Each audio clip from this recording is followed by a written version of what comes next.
বৈষম্য ছাত্র বিরোধী আন্দোলন সারা দেশের মতো চট্টগ্রামে চলছে।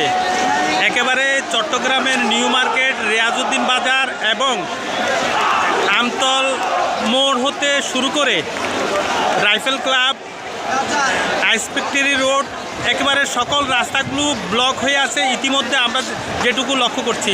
তবে আমরা আরেকটু বিষয় জানিয়ে রাখি, ছাত্ররা একেবারে দুপুরের পর থেকে রাস্তায় অবস্থান করছে। ছাত্ররা, অনেক ছাত্রকে আমরা দেখেছি আসরের নামাজ আদায় করেছে এই রাস্তায়, এটুকু আমরা দেখতে পেরেছি।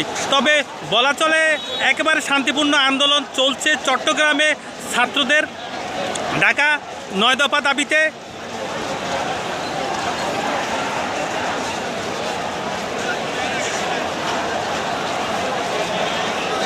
একেবারে নিউ মার্কেট মোড় থেকে মিছিলটি শুরু হয়ে রাইফেল ক্লাব দিয়ে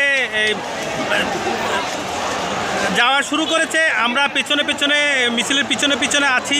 তবে শান্তিপূর্ণভাবে ছাত্রদের আন্দোলন এই পর্যন্ত চলছে, কোনো সহিংসতা ছাড়া আমরা যেটুকু লক্ষ্য করছি।